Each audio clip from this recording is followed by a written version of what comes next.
Thank you very much, Nikki. And of course, guys, I couldn't attest to that anymore. You know, this has been an awesome weekend, and we had so much StarCraft, but it just keeps on going. Things keep getting better as next weekend. It is time for the Battlegrounds in Atlanta, and I think that's going to be an amazing tournament as well, Nate. That's going to be so cool. Never had a chance to see Atlanta much myself. I'm really excited to see you guys come out, play, show your stuff. And you know what? Even if you're one of the lower level players, I have to say, I've been there. It's fun to lose to your favorite pro gamer in a tournament like that. So it's lots of StarCraft going on, but now we can go through the map selection process as the grand finals are a best of 7.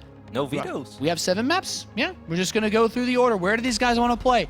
And interestingly enough, maps commonly vetoed sometimes end up being the ones you want out of the way early on. Well, Bomber is going to open up picking Way Station. I think that's one of the maps that if this was a best of 3, for instance, like we do in the round of 32 or round of 16, there's a big possibility that Pigbaby would have vetoed that. Second map is going to be Merry-Go-Round. I'm a little bit surprised that Pigbaby wants to play on that map that quickly, because these first 2 maps, I feel on paper, are pretty okay Bomber maps.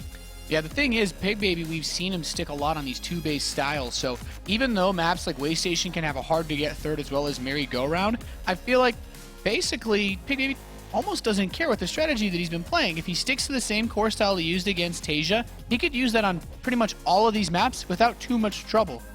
Yeah, it's going to be a little more tricky though, because even though he stayed on 2 bases for a long time and he had a passive playstyle, at a certain point he just collected everything he had and he marched across the map and he won. Well, that's a lot harder to do on Way Station, because by the time that you march across, even if you just stopped an attack from a Terran, he will pretty much be maxed out again by the time that you arrive. By the time it takes him to get across Way Station, he'll need to renew his visa being here in the US.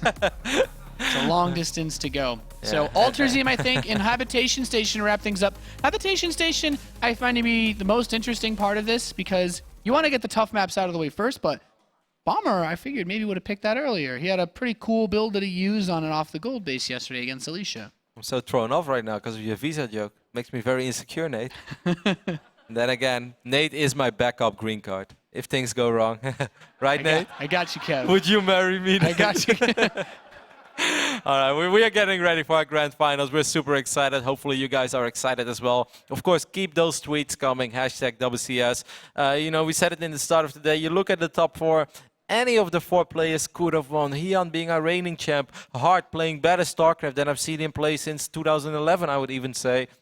Now, of course, Bomber just being Bomber, having the tournament experience, and also being so damn confident, man. Like this guy. Yeah. He really takes confidence to a whole new level. He doesn't show it that much at the interviews, you know, a little bit. It slips through the cracks where he just kind of like, you know, good luck, have fun. It's been good for you so far. But even off stage, you know, he is just as confident. Whenever he says, he's like, if I make it past Alicia, I will probably win this tournament. It's like, wow.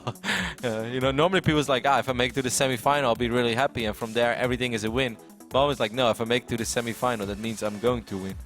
Yeah, I have to say that confidence is definitely been worth its weight for him. He's certainly made a very far run in this tournament, and for any of the criticisms that could have been weighed against him in his series against Alicia where things looked a little bit sloppy here and there, he played a phenomenal match against Hart to take that match, because Hart has made so few mistakes throughout the entirety of the tournament. You couldn't beat him with anything less than perfect play. I really like that you point that out, because yes, even though he defeated Alicia and he got his revenge for Season 1, that was a pretty scrappy series. That was very back and forth, like Bomber's winning, no, Alicia's winning, no, Alicia decided to throw, oh, well, Bomber just throws it right back. And that's pretty much the story of a couple of those games. And even in Game 5, despite Bomber being in a great position, overextended, almost lost, but then Alicia returned the favor by sacrificing most of his stalkers.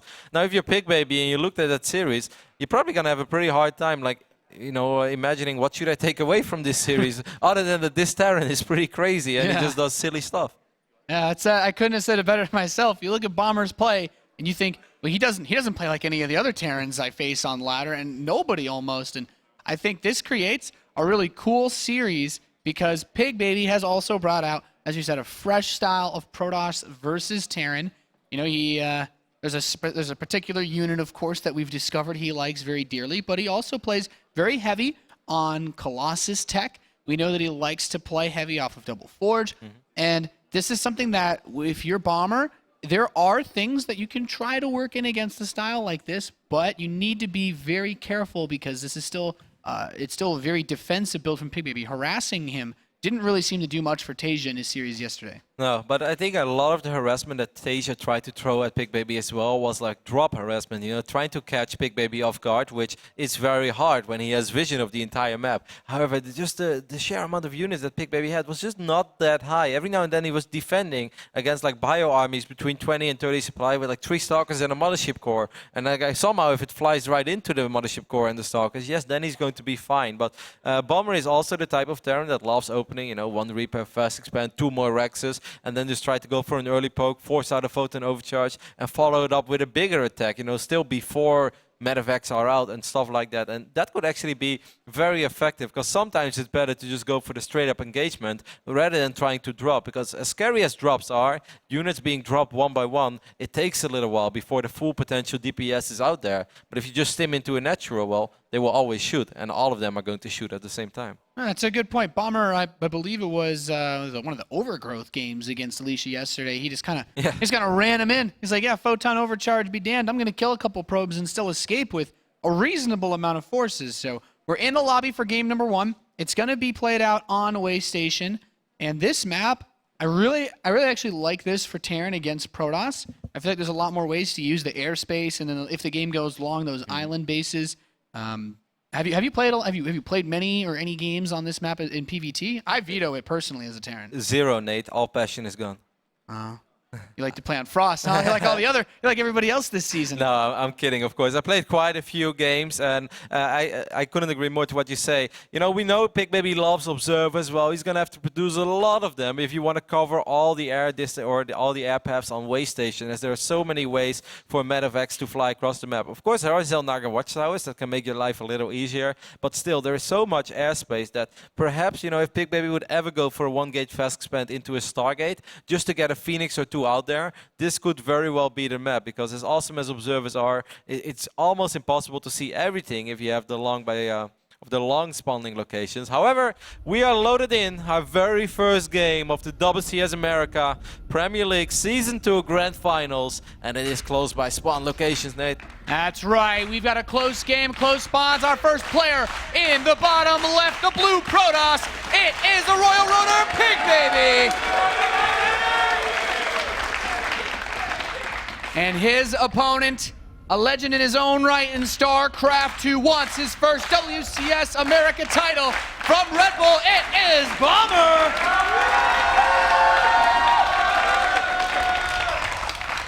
Now, for most Terrans, I would say that they prefer the other locations. However, for Bomber, and knowing Bomber's unorthodox playstyle, I actually think he might be quite okay with this. If he wants to go for something similar, like we said before, maybe a Reaper into a 1 Rex, fast expand, 2 more Rexes, this is a little bit better, because you don't want to walk across the map with slow Marines. No. If you have the other spawning locations, that's for sure. Yeah, and that also opens up the door for Pigbaby to do any form of early Zealot, Stalker, Mothership Core harass, a very short distance for him to go. So suddenly the spawning locations can change whatever they had planned before this game. You have to take into account what your opponent can do. And Bomber, he knows, we've actually seen him shy away from a lot of Reaper-based builds, but this barracks into gas, he recognizes that this short distance, but the layout of the main base as well, gives him a really good opportunity to get a lot of scouting in the early game. Yeah, out of all the maps that have been added, I would actually say this is one of the few maps out there where Reapers are still pretty okay. There's this nice little ramp on the south side of these main locations. There's quite a bit of surface area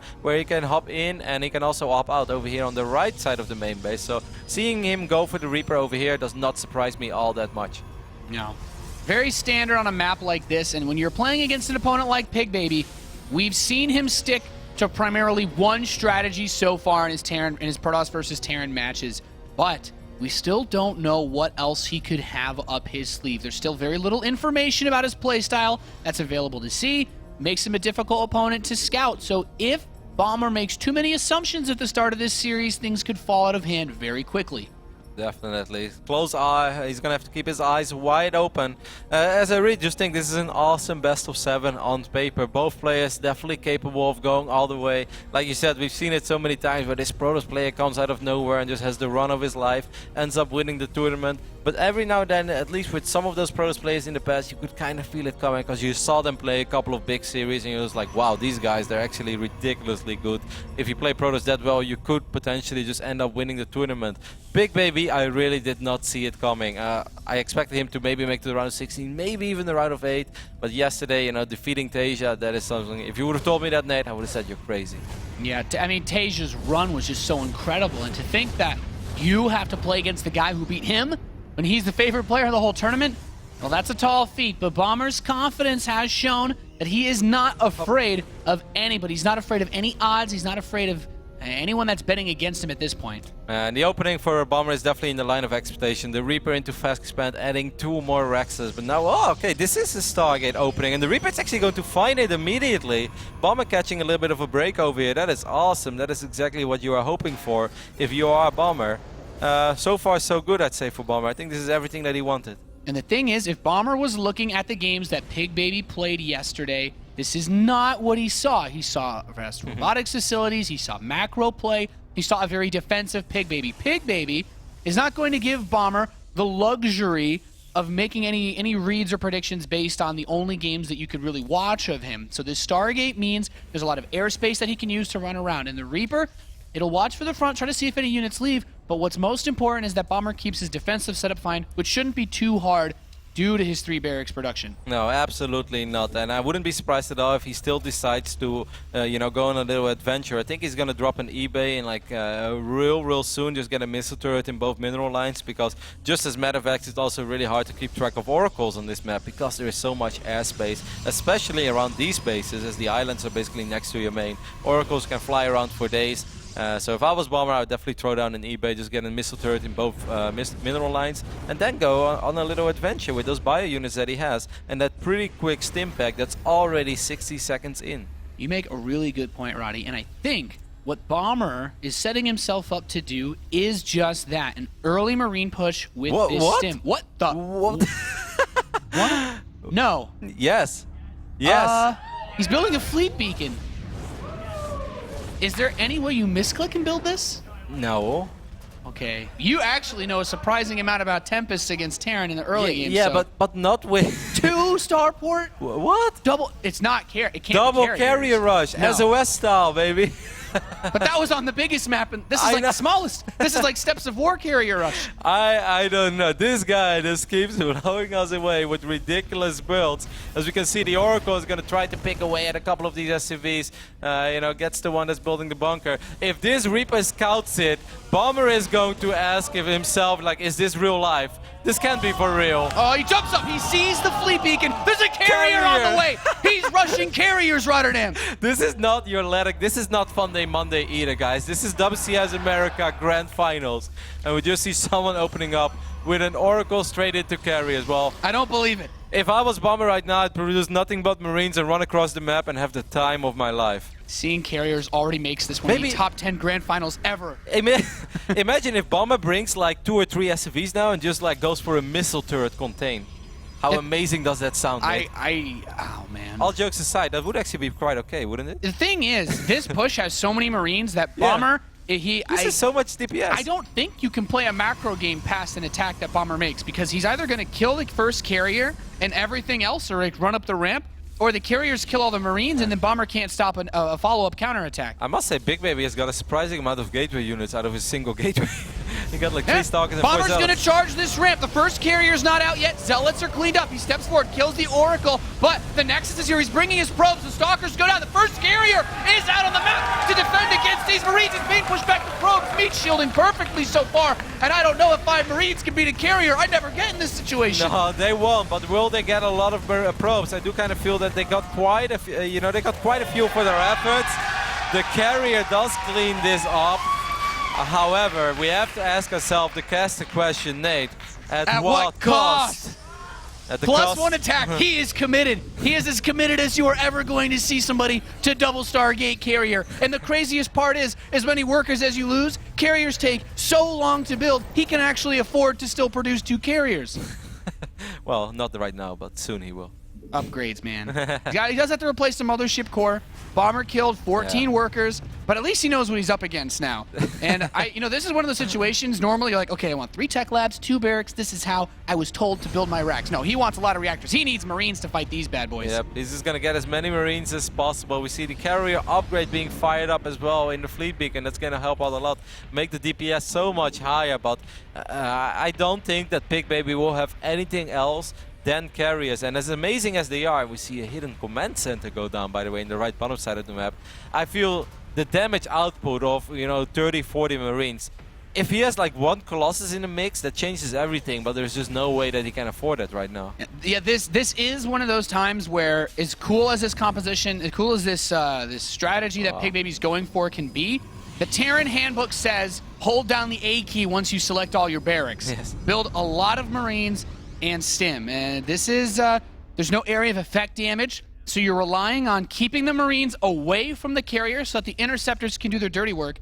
But at some point, you have enough Marines to just kill all the interceptors. But maybe with 4 carriers and Photon Overcharge and the carrier upgrade, and I believe +1 already, right?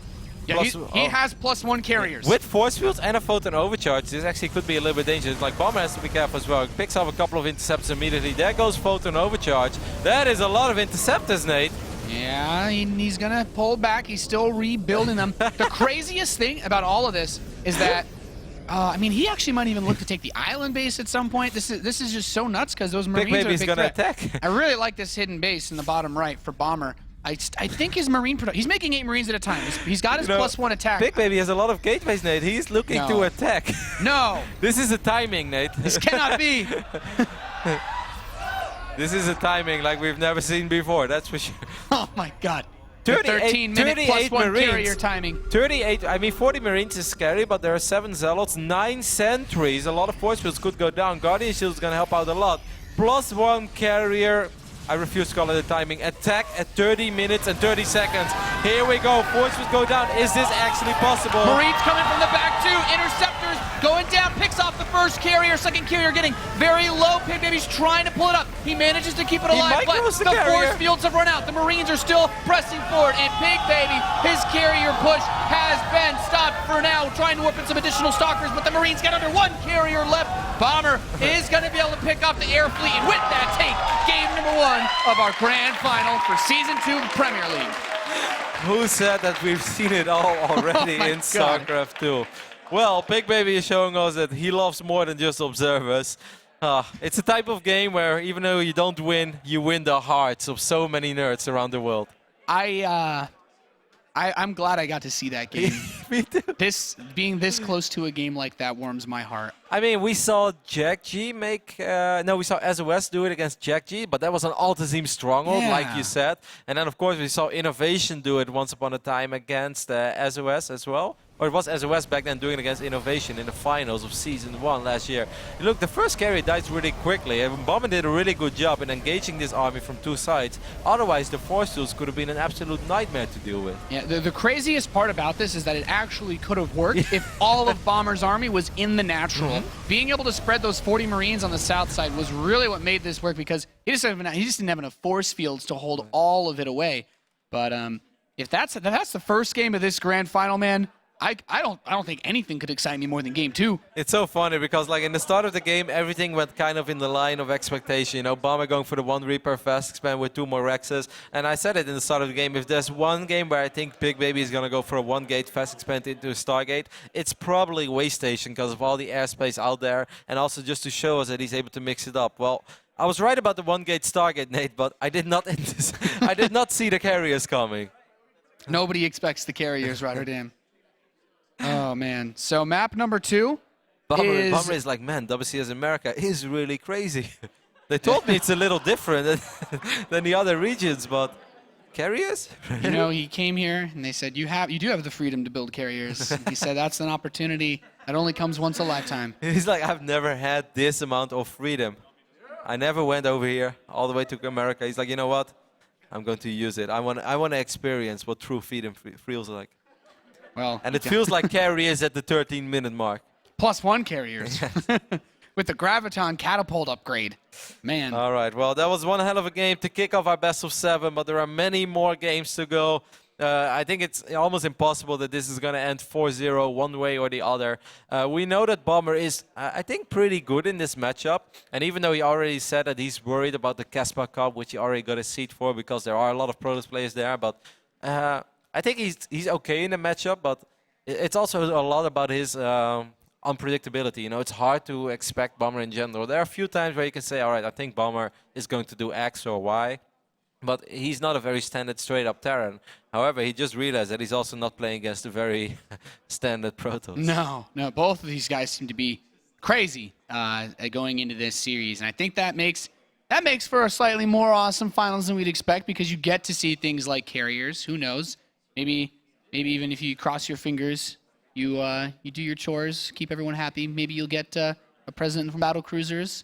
Goodness knows. We haven't seen the Battle Cruiser yet. And actually, a couple of people were tweeting about that, saying that we'll see X amount of workers dying today, and we will see no Battle Cruisers. Well, hopefully, Pigbaby just inspired Bomber to make a few Battle Cruisers. Cause I want to see the two base Battle Cruiser push, man, with 5 Marauders just to kill the Stalkers. People have retired over losing to strategies like that.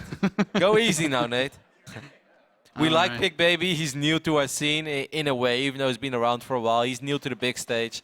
Let's hope he won't disappear after facing Battle Cruisers. No. All right, guys.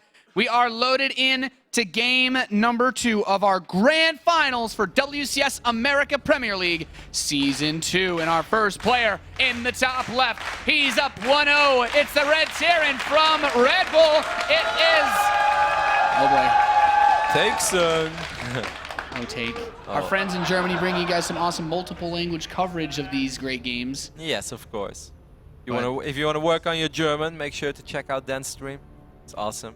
Yeah, well, you never know what to expect either on that stream. Sometimes you see Dennis, sometimes you see the cleaning lady. They just put whatever on that couch. Yeah, man. Take TV is a very special place, guys. You never know what you're going to get. Yeah, I have to say, and a big thanks, of course, to people bringing the multiple language streams. You know, in America, you have people from all different places, ethnicities, language speaking, and they do a really good job bringing lots of coverage. Shout out to our Observer 2, Flo, bringing us all the action. Or else, because even if there wasn't a robotics lead in that game, we'll always have one observer.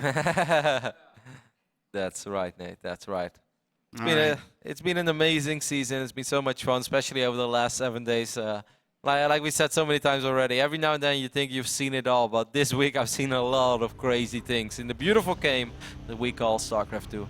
All right. Let's do this one over. He deserves this one to get full justice. In the top left position, our Red Terran player up 1-0 in the grand finals. It is Red Bull's Bomber!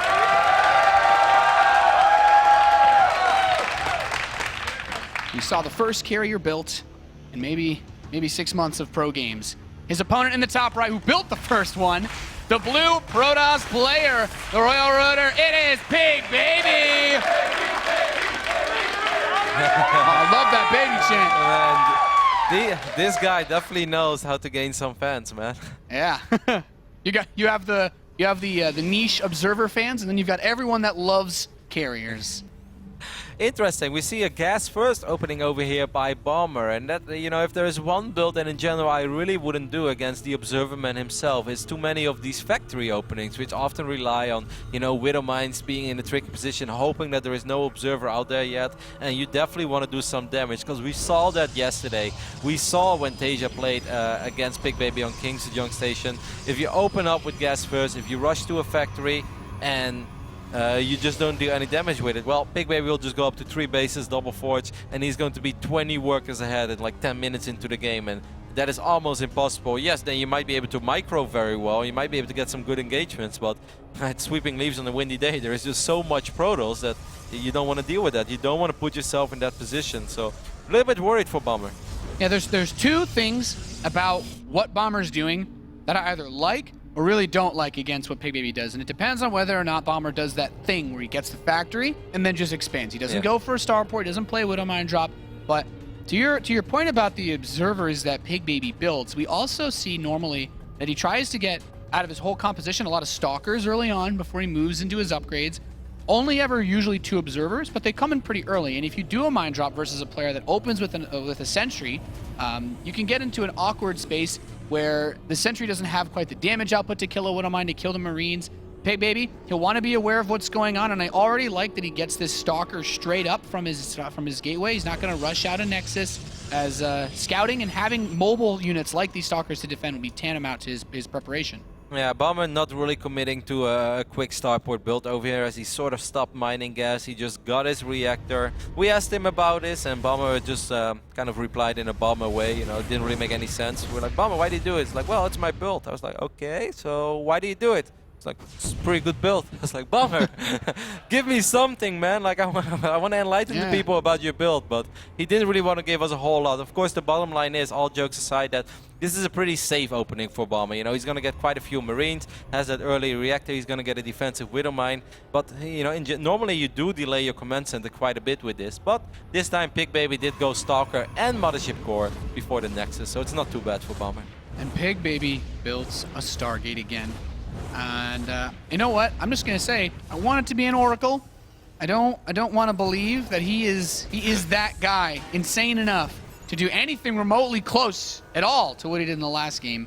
Although the rush distance does make it easier. This time it's Tempest, man. There's a lot of dead airspace next to the base of Bomber. If you park a couple of Tempest over there, you're gonna have a good time. Yeah, man. Just kidding, guys. It will most likely be an Oracle. A man can dream, right? Yeah, he doesn't have quite the resources for a fleet beacon just yet. So his natural expansion is going to finish up. There is the Oracle on the way, and Bomber's command center is going to finish up. So Bomber's opener naturally deflects this, because you have the fast Marine production, you have the Widowmine, and the Widowmine being in the mineral line says, just come on over. You can lose your Oracle nice and fast, and that's really all you need. Because look at this, all his Marines are in the natural. So he has both of his bases covered already. He doesn't even need an engineering bay or any missile turrets. And like, I would love to see him put that one Marine that's on the mineral line also on top of that in the mineral line, that's put it on top of the Widowmine to make it even harder to detect. But it's still relatively hard because it's in the path of these SFVs. So Pigbaby is gonna have to be very careful about how he wants to go about this one. Because you don't want to lose your Oracle in this phase in the game. That'd be devastating. You know, Pigbaby actually did not probe scout this game, so his Oracle will go to the wrong base first. A scan comes down from Bomber. And there's no way any man would believe that, you know, we'd have something similarly crazy. So you can kind of expect he immediately repositions his Widowmine, the second one, because the first one was pretty obvious, like in the middle of the ramp. He repositioned it to behind the middle line. Here comes that other Oracle. The Oracle is going to see a bunch of Marines. He's going to pick up a Marine. He's going to pick up an SCV. Pigbaby has to be very careful. He's getting very close to that Widowmine. And boom goes the dynamite. Oracle destroyed. But back home for Pigbaby, he has just one forge. He is really mixing it up so far in this series. He's not doing the the anti-Tasia build, which is just the same thing over and over again. 4 gateways being added as well after the Twilight, which gives us the feeling that he probably wants to play an Archon style over here. Actually, it's going to be Blink at first, but he gets armor, and that's kind of surprising, because normally when you want to rely on Blink Stalkers, you would get attacked 5 gates even. Now, the reason why this is surprising is, of course, 6 gates. Yeah, this is an all-out attack for Pigbaby, and I'm really surprised to see this, Nate. This is so different than what we saw him do yesterday. And once more, I'm surprised to see it being armor instead of attack. Normally, armor is fantastic against Terran to keep your Zealots alive and stuff like that. But if you play Blink Stalkers, you're gonna blink your Stalkers back anyway when they lose their shields. So why wouldn't you rather get attack instead of armor? Because once you lose all your shields, most of the time your Stalkers are in trouble already anyways. So armor doesn't really come into play immediately.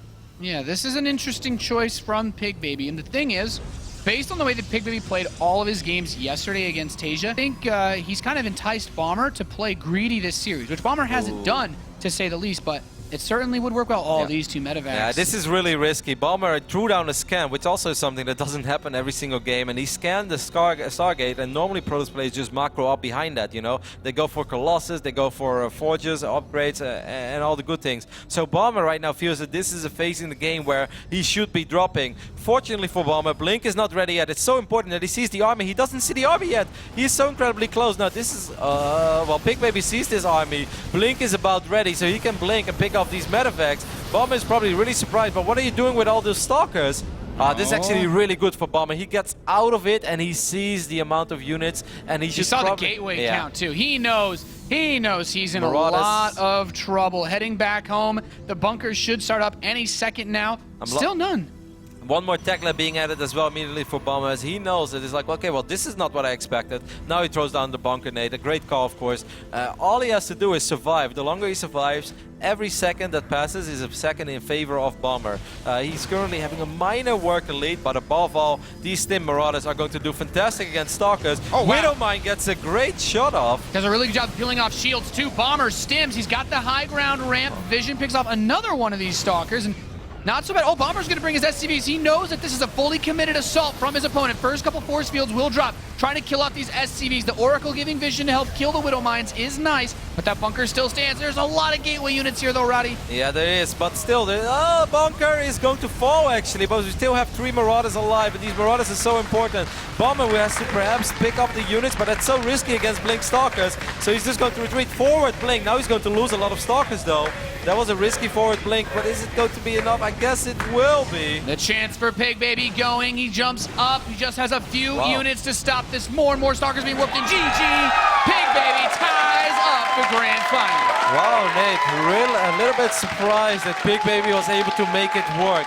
Because after Bomber decided to go across the map with those 2 medevacs in the face in the game where that could have been devastating, you know, if Blink is ready like 5 or 10 seconds quicker, Pigbaby can blink forward, pick up those 2 medevacs, and then you expect him to win. But since Bomber got out of there with most of his units, it really felt that, okay, Bomber knows what he's playing against. All he needs to do is just hang in there a tiny bit longer. Maybe he should have thrown down 2 or even 3 bunkers, and it would have been different, as that one bunker that finished up still died relatively quick, perhaps even too quick. Yeah, that was that's one of those tough situations because that force field really blocked the SCVs from being able to repair that. And I mean, if you look at that and you say Bomber, as soon as he sees that, because he was able to finish the first bunker. If he adds on 2 bunkers or maybe 3 bunkers, suddenly it looks a lot easier to hold because Pigbaby did not make that push with just Stalkers. He had a few sentries. He even had a couple of Zealots in the mix, and the Oracle. So having just a little bit more defense to buy him time, once it's just Bio versus Stalkers, if he has that original army against only Stalkers, I think you have a much better chance of fighting it. But the Guardian Shield helps significantly with that armor upgrade, and you know, maybe this is just another one of those crazy builds where Pigbaby's like, yeah, this is a really good build for this map, and I have to say, it was very smart. I am eager with anticipation to see what he does for the third map. It was a smart answer, because once more, you know, normally if you open up with an Oracle, you lose your Oracle. A scan goes down as well, even before that. So Bomber knew everything. You expect the Protoss player to just take it easy. Drop a Robotics Facility, drop a Robo Bay, make a few Observers, and, you know, get a Forge going. You don't expect the guy to follow up a Stargate with 7-gate Blink Stalker plus 1 armor. Like, this is not something you see very often. But Bob still sort of saw it in time. It was late, but I do feel that he had enough time to respond to it. But Pigbaby still able to close it out. Pretty surprising turn of events over there. Yeah, definitely an interesting build from Pigbaby. And I thought Bomber was really solidly set up, but it was just maybe underestimating how much was coming his way at first, or maybe not even having, maybe wanting to put the resources into unit production rather than those bunkers, which is also an understandable decision. But we're going to have to see what he has in store for this third game. We have crazy builds from both players in this series so far. In the bottom left position of Overgrowth, we have a red Terran player. Representing Red Bull Tide 1-1, it is Bomber!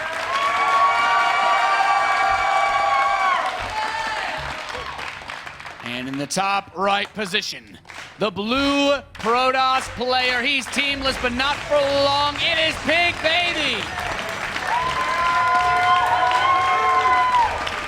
Yeah, couldn't agree more, Nate. It reminds me of when Oz was having his fantastic run in WCS America Season 1. And, you know, I remember Johan Todd saying in one of the games, like, oh, this guy's still teamless. Teams, what are you waiting for? Pick this guy up. Well, Oz got picked up pretty much during the tournament. And I think the same goes for Pigbaby. Of course, a fantastic run for him already. Picking up 1,000 WCS points, guaranteeing himself $15,000, even if he loses the final. So this has been a weekend for him to never forget. But of course, he wants more. When you're this close, you want to go all the way. That's right. Pigbaby, of course, still rocking that Kappa jersey. You know what, man?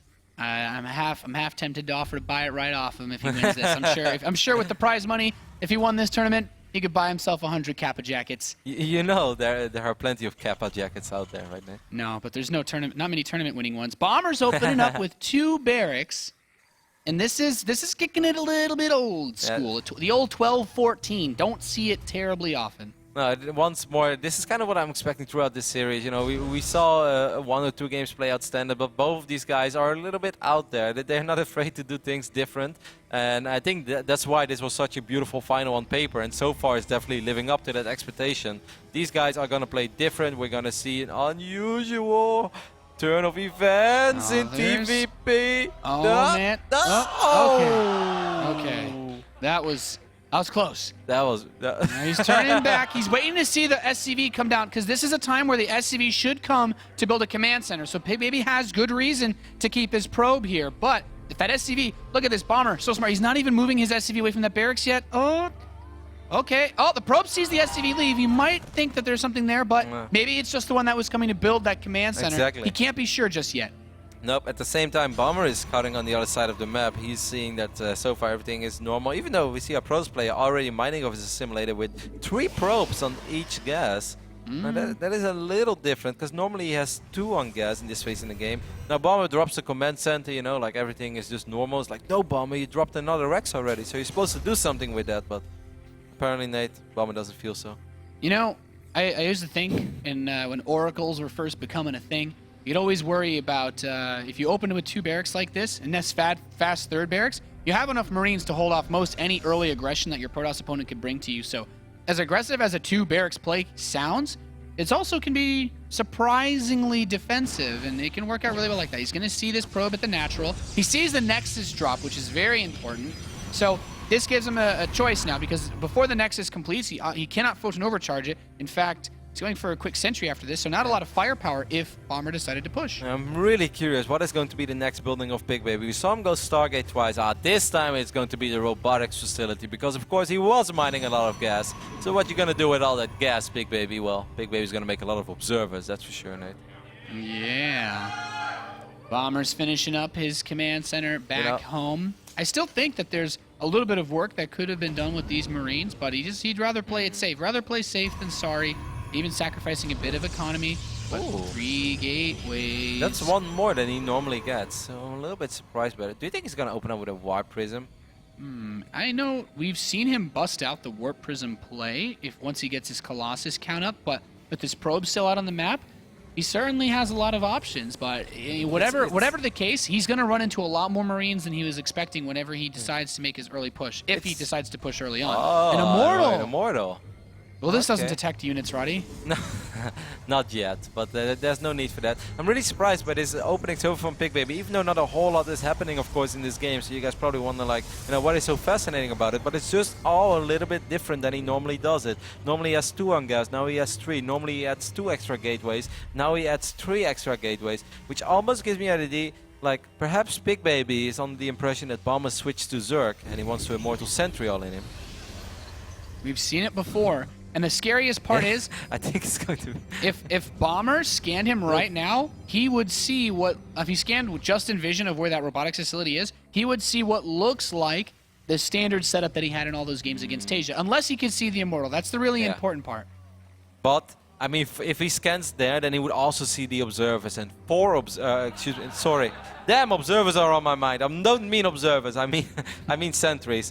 He would see 4 sentries, and 4 sentries is just a little more than the Protoss normally has in this phase in the game. He's only ever he's ever built in one game is two sentries. And then he lost them to the Widowmine. He's like, never making this unit again. I should make more observers. Yeah. And he did. And he did, and it was good. It was really good. So Pigbaby marching across the map with 2 Immortals, a bunch of sentries. He already has his pylon ready. This is a 4-gate Immortal Sentry push. You know, Nate, why not? I'm all for it. Yeah, this is going to be crazy. The scan from Bomber reveals absolutely nothing. But you know what? he says. That's like the best read I've ever seen anyone make. He's like, I see nothing. That means I'm getting all in. I need bunkers. That's so sick. Sometimes it's better to show that you have at least a couple gateways, you know? Don't hide all your buildings in the future, guys. It freaks Bomber out. It's like he decided not to build anything in his main. It's got to be somewhere, maybe closer to me. And this push looks very scary. Yeah, man. Like, even with these bunkers, Immortals, they just do terrible things to bunkers. There are so many force fields as well. Their Guardian Shield. Stim is not ready yet. This is a really, really tough hold for Bomber. I like that he moved SCVs out front so he could try to repair the bunkers from both sides, but Bomber still having a really tough time. All of the Immortals are still alive with a lot of shields, so these bunkers, they're going to drop like flies. One Immortal's taking a lot of damage. Yes, all of the bunkers are gone. Most of the energy as well. The photon, the Mothership Core Stim dies. is almost done. These Zealots need to come in and buffer. Great hold, but that is a fantastic hold by Bomber. Yeah, he lost 9 SCVs in this defense. And you know, when you make a committed attack like this, that means both players are equal on workers. And like you said, Nate, Stim is ready this time. There's a Widowmine as well. So this kind of means, Pigbaby, you're going to have to go back, but he should go back as well. He cannot fight against Stimmed Bio with this army. That is a terrible idea, Pigbaby. You don't want to fight against his army. No, trades a Zealot. Oh, he stims. Okay, without Medivacs, he needs to make this stim do a lot more. He's bringing the SCVs too. Nice juke back to avoid the force field. The Zealot's still doing no damage. He could almost step in once again and try to kill those Stalkers, but I think pretty smart play to just back it up, wait for the Medivacs, wait for the healing power, and get this Bioforce's health renewed. Yep, one Medivac is about to spawn, second Medivac almost on the way. A lot of Marines on the map, but a lot of them are very low on HP, so Bunker's like, you know what, I should get just one more Bunker. Not a Stim, so much of this army is low on HP, but does that matter as there is so much damage output in this Terran army and the Immortals dancing? The Immortals walk forward, everything dies, GG, Bomber moves up 2-1 over Pigbaby in our grand final, and we have had some topsy-turvy games so far, Kev. That was a really remarkable hold by Bomber, and what a great read as well. That game sense, throws down his can, sees nothing, he's like, oh, that's really bad. Like, if I see nothing, I know I'm in trouble. Throws down 3 bunkers, and even with those 3 bunkers, I was pretty worried about it, because Immortals are so damn strong against bunkers, but he just bought enough time for that Marine count to keep growing, picked off a sentry, and after the moment you pick up the first and second sentry, that's when you get close. He got the Mothership Core, got some damage out on this Immortal, and from that point on, you know, he survived up to the point where he had Stim. Really well done by Bomber. That was excellent. Yeah, really, really solid hold, and that's just one of those. It's one of those like, I'd say you're on the edge. You're on the edge right there, and if those Immortals can break those bunkers down and still have some sentry energy left, those SCVs get force fielded away from the Marines, and everything just starts to snowball in the Protoss player's favor. But Bomber did a really nice job of getting those bunkers up in time, and despite not being able to see what was coming, making a read that you wouldn't hide all your tech buildings away from your main base unless you were going to commit to something aggressive. Couldn't agree more, Nate. Either way, we are looking at 2-1 lead for Bomber. Of course, we're playing a best of 7, and with these two guys, I think it's safe to say that anything is possible. Haven't seen the long game yet, haven't seen the Observer Madness yet of Pigbaby. So far, though, Bomber, it is also a very special story. Yes, this is Bomber who has won tournaments around the world, and he's been around since 2010, basically, and he has competed at the absolute highest level. There were times where people said Bomber is probably the best player in the world right now. But it's been a while since he was that Bomber. We all know that he was still good, and he definitely changed. He's playing in such a unique way that people are often questioning, you know, is this still the same Bomber? Can he still win tournaments? Well, Nate, he's doing what Tasia wasn't able to do yesterday, and that is taking at least 2 maps of this guy called Pigbaby. Yeah, Bomber, I have to, you know, that's actually another good point that you bring up, aside from the different creative styles or old school builds. I like that second Rax. It just gives you so much more Marines when you're fighting against an Immortal-based push like that. You don't have to worry about, you know, your Marauders getting target fired. You don't really have any Marauders. So Marines in this situation, really good. I'm excited to see what these players break out on the next map. Every single game we've had is just something completely different. Yeah, it truly has been. It's almost impossible at this point on to make predictions. Everything started off relatively normal on Way Station. We're like, yeah, hey, this is actually what we predicted. We're onto something. And then it's like, nope. Carriers, and after that, well, it was impossible to be right. But it's been a very fun series to watch so far, as our next game is going to be played on King Sejong Station. And Nate, why don't you just do what you do, like no one else in the business? Oh, thank you, Roddy. We have, in the top left position of King Sejong Station, a blue Protoss who likes carriers and observers, Down 1-2, it is Pigbaby. He has scored himself a lot of American fans here. And his opponent in the bottom right, the red Terran player representing Red Bull up 2-1. It is Bomber.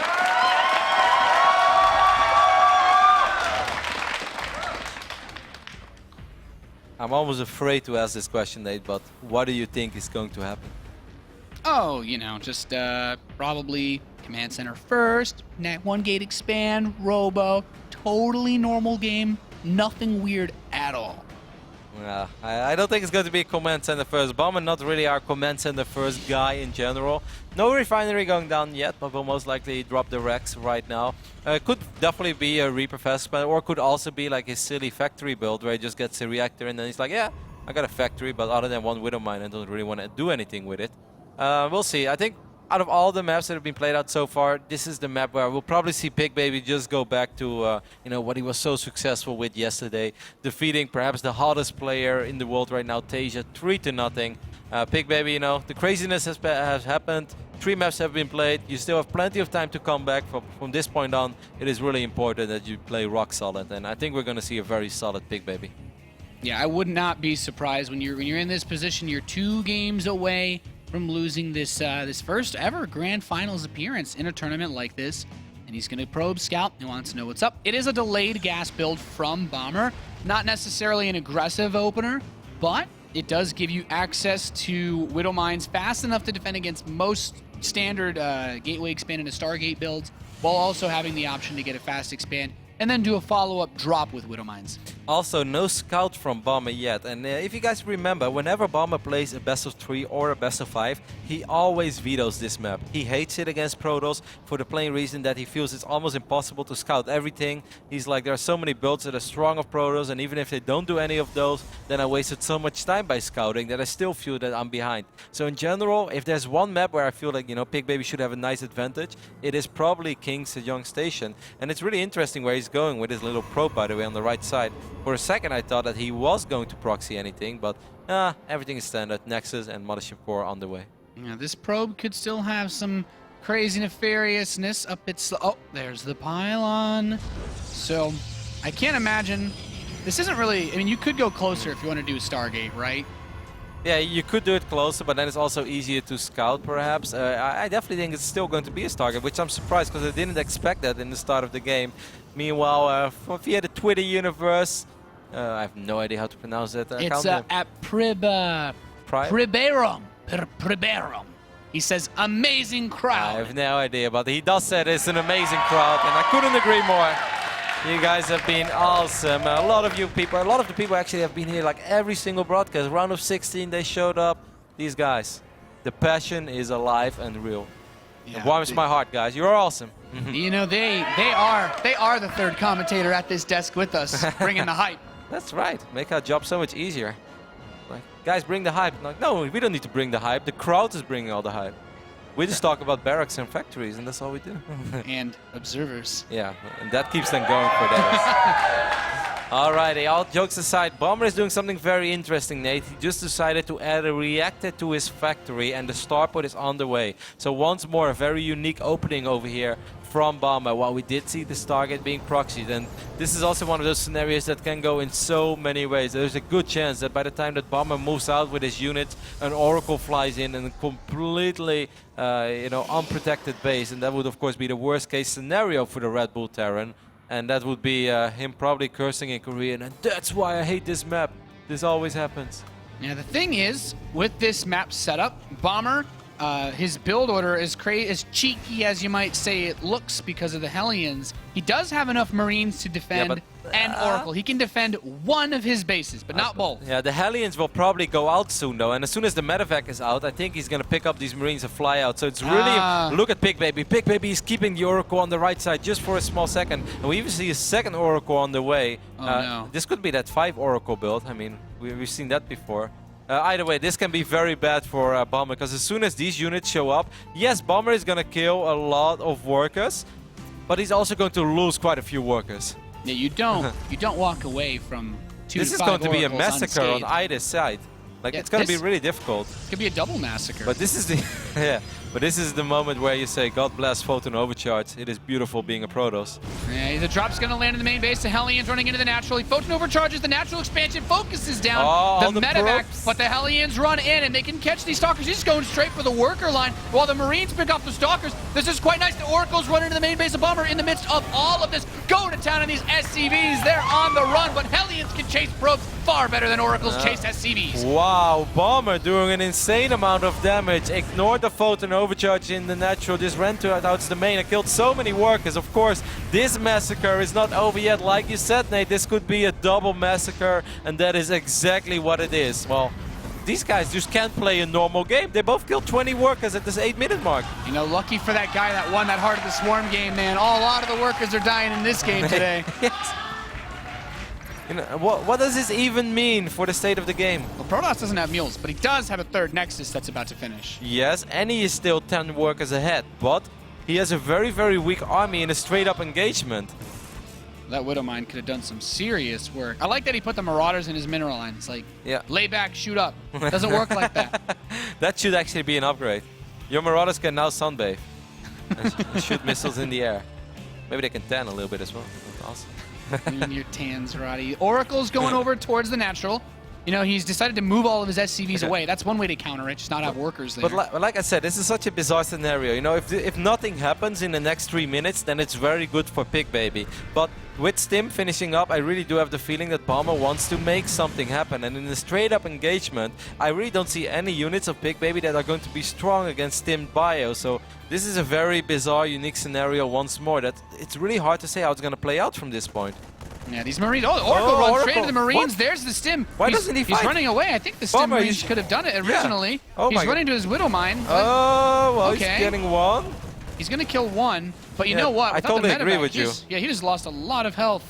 Kind of in a few Marines, needlessly, I'd say. I totally agree with you. I really think he could have started fighting that. Yes, Oracles kill Marines very quickly, but Stim Marines kill Oracles pretty quick Stim as well. Marines kill everything quickly. But this is great for Pigbaby because now he just bought a lot of time for himself. Yeah, Bomber can't leave his base. Yeah, huh? and the Twilight Council is on the way. We see Blink being researched once more, +1 Oh, armor boy. being fired up. This time I don't mind the armor upgrade for the Blink Stalkers. I actually think it's pretty smart. Because, you know, like Blink is more of a defensive tool right now than it's aggressive. Even though if he wants to be aggressive, Oh, I think getting aggressive would be really easy at this point. Pigbaby has his main base saturated, his natural saturated, and he's saturated minerals on the third. So this already looks Wow. like the setup that he's had in many of his other games. But as you stated, this is not a double forge build. I think he could. I think with this economy, he could blast out a lot of stalkers, and even with that armor, zealots follow up as well. Yeah, he doesn't have that many gateways to work from just yet though. He was on 3, but he's adding 3 more, and now he wipes in 2 additional gates. So now we're looking at 8 gateways, and obviously 9 even. So Pigbaby has access to a ridiculous amount of stalkers, and this kind of gives us the idea, like, yes, he does want to attack, and it's going to be very hard for Bomber to deal with that. Even though Bomber is working on 5 Rexes in the near future, the economy of Pigbaby is just insane. He's on 61 workers spread over 3 bases, which of course is way better than being on 42 on 2 bases. Yeah, he's going to be on 10 warp gates, and off 3 bases, a lot of production. This revelation from the Oracle, very nice. You can keep track of these units, and that means trying to drop, not really an option. Pigbaby probably very happy with the idea that Bomber has intentions of moving out. He's like, oh yeah, cool. I'm on 9 gateways, please attack me. I'm gonna have a really good time wiping in 9 gateway units at the same time. We even see Templar Archives being wiped in. Even when Storm isn't ready yet, feedback can be a great tool to deal with this kind of army as well. Do some guaranteed damage. More of your High Templars into Arcles that can soak up so much damage for your Blink Stalkers and for your Zealots. Yeah, especially when you have so many of these Bomber gateway units. Like, the last thing that Bomber should be doing right now is probably be aggressive. I think you see that many units, and Yeah. you don't want to attack that. You're like, that's don't know, way more Kev. Protoss than I anticipated. Maybe I should go back. But then Bomber is like, well, if I go back, I'm still down a base. That's also very tricky. What do I do? Yeah, what do you do, Bomber? You know, when I look at this position, there is not really any point of weakness for Pigbaby. I mean, Bomber would have to move all the way to the other side to be able to attack this directly. And with this many gateway units, yeah, he's got a Widowmine, but it won't even kill the Archon. Second one will help finish it off, but I still don't think he can fight this army head-to-head. The sentries are just the scary part. You know, if it wasn't be for sentries, then Bomber can start kiting, can start dancing back and forth. A lot of our Templars being wiped in and behind enemy lines gives us the idea that Pigbaby does want to get aggressive as well. Charge is about to finish up for him as well. This is a really weird 1-1 charge, Blink Stalker attack. That's a very awkward Blink. I don't like that Blink at all, Nate. Oh, he's bringing his SCVs up to help against That this. was a terrible Blink. This is actually going to work really well because the Zealots were not able to get close enough. The charge was not good. These Archons that were warped in to flank his force, I mean, they kind of accidentally killed another 20 SCVs, but Bomber shuts this army down with almost no effort at all. Oh my god, Pigbaby really just, I wouldn't say that he just threw the game, but he lost so much of his potential army there. His army could have been so strong. Bomber making a mistake now as well, controlling these medevacs a little bit. Now these Stalkers are on cooldown again. The sentry will get picked off. Madness, Nate, madness all around. Pigbaby, if he attacks with this army, there's no way that Bomber has enough at home. But does Pigbaby have enough at home? He doesn't have Storm on the way. This is going to be one of those awkward do you base trade a Terran scenarios as Pigbaby moves into the natural of the Terran. And Bomber has an incredible amount of units. There's no Fortune Overcharge. There's no Storm. The probes are coming off to fight against Bomber. Will the Terran player be able to break his opponent? His natural is forfeit, but Pigbaby's buildings can't fly. However, he's got pylons strung all around this map. He's getting on top of the Terran production. He's going for the starport. He's going for these barracks. And I don't think anything that trickles out of these is going to be enough to kill. I'd really like to see Bomber lift these buildings out, try to get his production elsewhere, because he's just going to go in and kill everything Pigbaby has. Yep, he is going to kill everything. Attack move over there. There you go, Bomber. He's going to massacre all of these probes. He's going to take out all these buildings. Bomber already secured one orbital command. There's not a whole lot of anti-air in this army, so this other air orbital probably makes it out here as well. Man, this is an absolute disaster scenario for Pigbaby. It was hard to imagine a world where he wasn't going to win this game. Being up a base, being up in upgrades, having so much infrastructure, just being up in pretty much everything. But that was the worst engagement he could have ever got. And right on that moment, Bomber pulling the SCVs as well. And this is one hell of a Terran force. He can't fight this army straight up. There's just no way. No, this army is too good from Bomber. Pigbaby has absolutely nothing to reproduce his forces with. The only thing he has is that Nexus to stop all of his other buildings from being revealed. And he does have quite a few pylons out on the map, but like you said, Kev, this army, he actually can't fight. Look at this, he's bringing SCVs to build bunkers in Pigbaby's old natural. Yeah, the only scary thing is that there's not a whole lot of energy on these medevacs, so Bomber has to be a tiny bit careful with how many times he decides to stim. We even see a Phoenix being added. That's a little ambitious, Pigbaby. I don't think this is going to be a base trade just yet. It's an insurance policy, though. If he can kill Bomber's army, he can theoretically win the game. Cannot lift off and force a draw in this situation. Yep. But if I was him, I would use that Phoenix to fight, because he's going to need every single HP and damage output that he could potentially wish for. This orbital is going to take a lot of damage, but it should make it safely to the other side of this edge, where Bomber's army is waiting. And with Bonkers as well, Bonkers are already so good against this army of Pigbaby, and Bomber's army is already so good in general. The upgrades right now are even, 1-1 on either side. I don't think that Pigbaby can break Bomber over here, Nate. He's shut down one bunker, two bunkers, third bunker in the back, but all of the Zealots are gone, and Pigbaby just has Archons versus so many medevacs to heal. Army cleaned up. GG. Bomber goes up 3-1. Wow. One map win away from his first WCS America Championship title. And Vegas is calling as well. They want to give the biggest sweets to Bomber, Nate. That's what's happening over here. I cannot believe that Bomber just won that game. That made no sense at all. Pigbaby had everything going for himself. Upgrades, you know, infrastructure. He had so much production to work with. He was up a base. He was up in economy. Absolutely the worst fight that he could have ever possibly imagined. Yeah, it came down to two things. And the SCVs that Bomber wanted to pull with his reinforcements actually stopped the flanking army that was warped in. And when Pigbaby went to engage, his charge finished just before that fight, but that means his Zealots were moving so much slower than his Stalkers that his Stalkers were actually the front line of his army, and he blinked them out of the way, but still in range of the Marines and Marauders. He had no micro potential in that fight. He had no AoE, and Bomber had just finished his 1-1 upgrade, so both players were actually even on upgrades, in which case Zealots, not so great versus Marines. It's really funny as well, because like yesterday, it was truly slow and steady, wins the race for Pigbaby. He was so passive, so collected with everything. Perhaps the nerves of the finals really getting to him over here, because there was no need for him to make that attack so unorganized, you know, like start warping in units on the other side of the map. The idea was cool, but there is no need for cool RDs. There's no need to be fancy when you're that far ahead. And basically all you have to do is just keep your army together and make sure the only thing that can potentially lose you the game does not happen. And it would have been a little tricky regardless, because yes, there is still a lot of damage output in that army of Bomber, but if all of the Archons are there, if the Zealots are there, if the Stalkers are in good position, and Guardian Shield actually protects more than like 4 units, then that would have been a different fight. But above all, we can also say like Pigbaby had no reason to even be there. Like, could he have potentially won the game there? Yeah, probably. Did he have to? No, absolutely not. The ball was in Bomber's corner. Bomber had to make something happen, not Pigbaby. Yeah, I completely agree with you. And as we move on to Frost for our next potentially final map, this guy needs a little something else in this He needs series. observers, Nate. That's yes, what he needs. He does. He's our blue Protoss in the bottom left. He needs 3 games in a row to win. It is Pigbaby.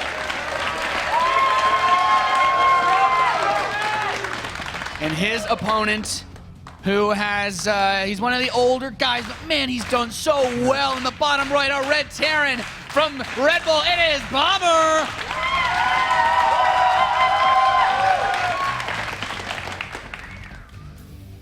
And I have to say, when you look at this series, the way it started and the way it looks like it's going to end, it has been just crazy back and forth every single game.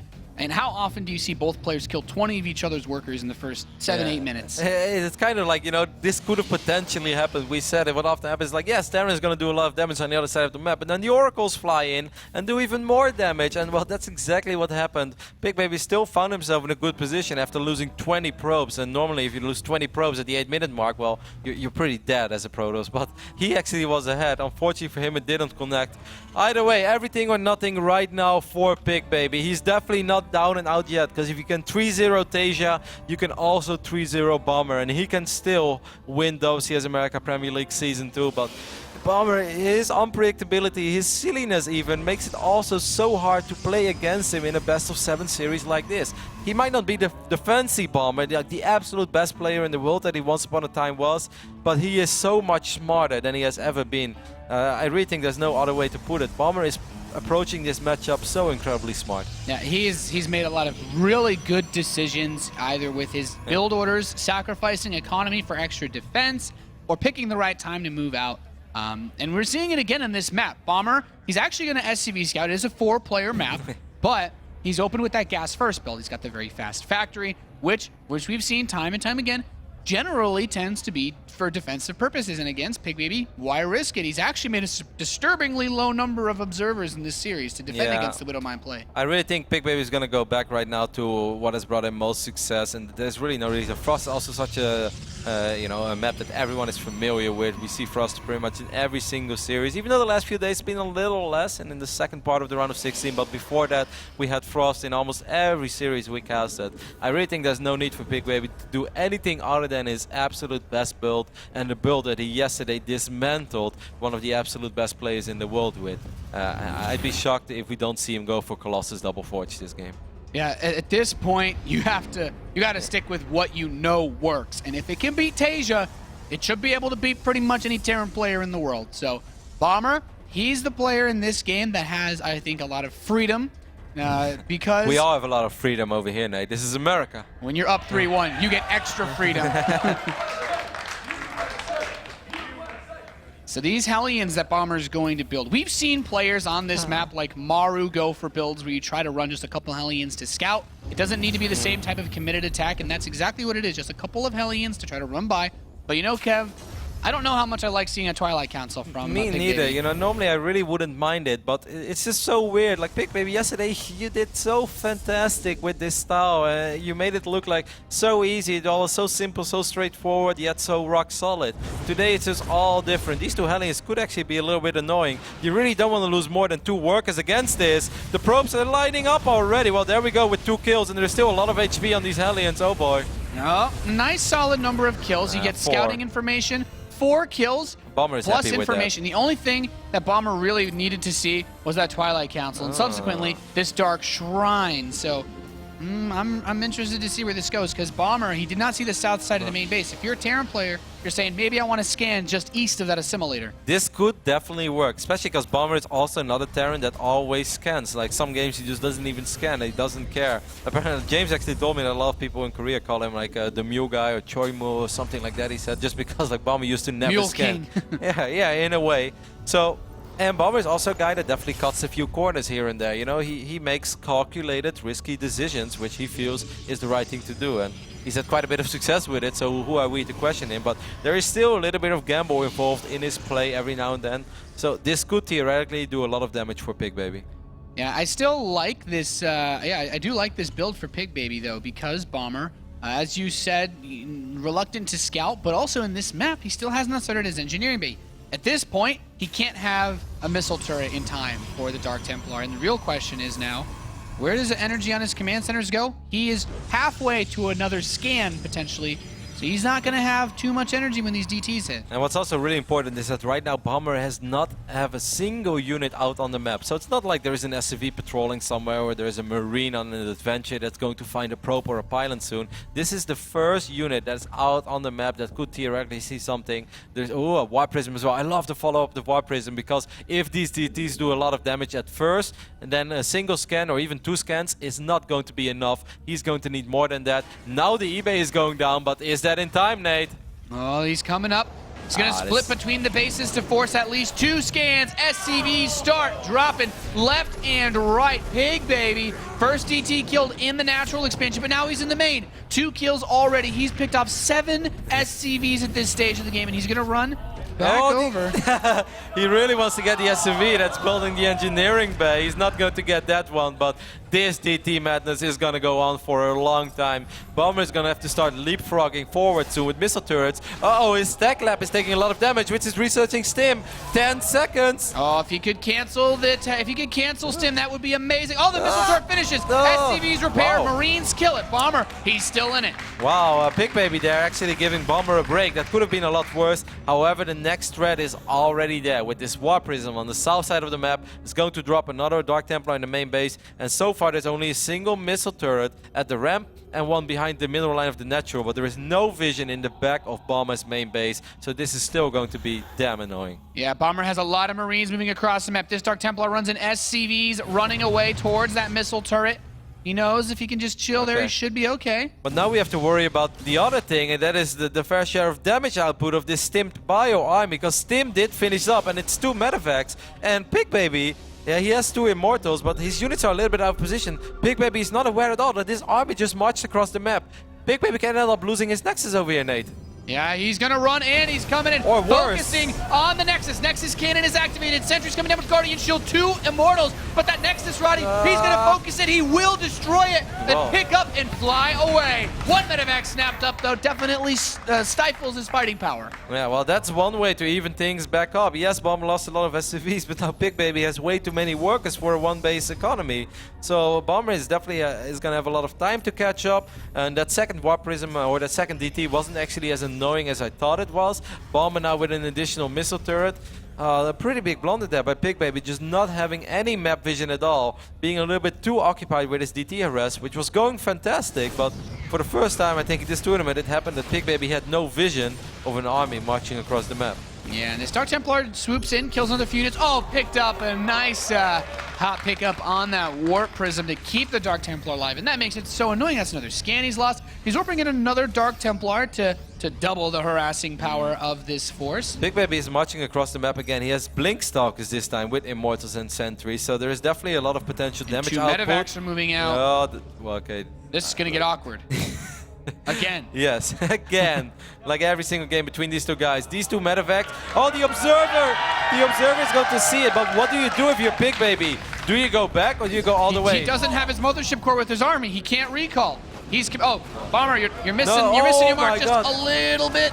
that is actually catastrophic. That's going to slow everything down quite a bit. Bomber's going to end up losing this orbital. Will probably not have enough units to stabilize in the main base either. So it's safe to say that Bomber is going to die from this point on. But will Pigbaby have enough to stabilize on his side of the map? The Mothership Core with 200 energies? No, it's going to die. Oh my god, no frozen overcharge, no Dark Templar worked in Oh my. defensively either for Pigbaby, which would be really nice in this situation, picking off some of these retreating SCVs in the medevacs, but none of this production will escape force fields, the SCVs in, and Pigbaby, he has enough minerals for a Nexus. He's escaped with some probes, and without any orbital commands, warp in some Dark Templar, and you put a timer on this game. Yeah, there is an orbital commando, but it's burning down on the right side of the map, behind the original natural from now. This is one of the orbitals that's going to die. There is another one there that's also burning down. None of Bomber's buildings are going to escape. He's gonna be eliminated, I think. Unless he lands that orbital and drops a mute to repair it, but he's still not doing that. No, I think Bomber, Pigbaby's got this. Bomber's gonna try to fly 40 back over, HP, but 30, 20. he's got one SCV running toward the northwest. He can actually build a command center. He has the money. He's queued it up somewhere, but it hasn't started building yet. I mean, he killed both Nexi, which is already way better than he could have originally hoped for. And yeah, I would say there's more micro potential in the army of Bomber, but I wouldn't even say that's true because there are so many Blink Stalkers. You know, this is really Pigbaby's game, but we said that before, so you never know. There's even an observer with the army. Now I'm confident that it's Pigbaby's game. Okay, yeah, that's. He's got this. He's the flag bearer of this army. You know, the sentries are going to make it really annoying for Bomber to start kiting, and Bomber has to be damn careful. You know what? Because they're Blink Stalkers, Nate. I want to see, and the thing is, Bomber, if he tries to just build these bases out, the Stalkers blink 4, going to kill the units, so Widow might not even able to detonate. But with those sentries and that War Prism, he can hunt around this map very easily. Like, you have so much sentry energy. Yeah, but he doesn't have to do Phoenix this. or two, you can just find the bases. Yeah, that as well, but like for right now, he should just be chill mode. Take a chill pill, as Todd likes to say. You know, start mining of your base and just keep all your units at home. Don't throw again, don't go fancy. Like you said, hallucinate a Phoenix, scout around the map, realize that, hey, I'm mining, my opponent is not mining. My army is currently stronger than my opponent's army. I should really not be making any plays right now. Once more, the ball is in Bomber's corner, and it's up to Bomber to make plays. Yeah, Pigbaby. That War Prism C, so he knows Bomber only has his factory escaped, and we have this floating barracks. Which will probably die soon. So the issue is Bomber has no production, even when his bases get mining. He's built so many command centers that he won't even be able to start the orbital as soon as they're done.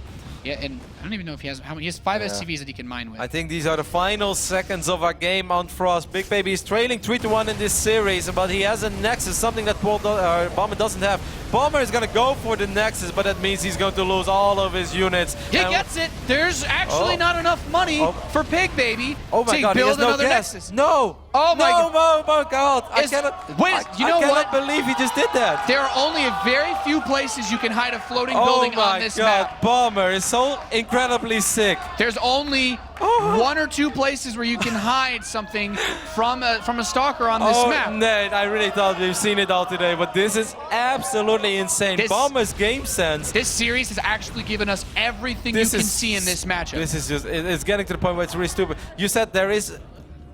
This is one of those maps where there are, I believe there's only 1 or 2 sweet spots, and I'm thinking it's, I'll try to ping it. These areas you can kind of try to tuck something in, but even that is really difficult. Very big. Yeah, the orbital is large. There's a big area to hit. And he's actually starting to build a barracks because that's going to be much easier to hide. Yeah. I honestly am not sure if it's possible to hide from the 2 stalkers on each direction like this. Yeah, I'm not sure either. Maybe in the right corner of a map, like in the left corner or in the right corner, all the way in the corner. I don't know. This is awkward. Yeah, like this orbital, the one in the left top side, that one is definitely in range.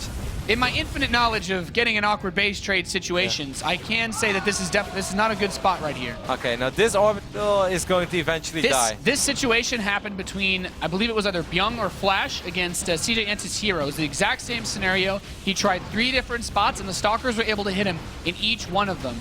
You can't hide on the top edge of this map. Okay, Bomber is going to try to hide it behind the natural of Pigbaby, and that, like you said, Nate, that might just be the only spot where a barracks can chill without being hit.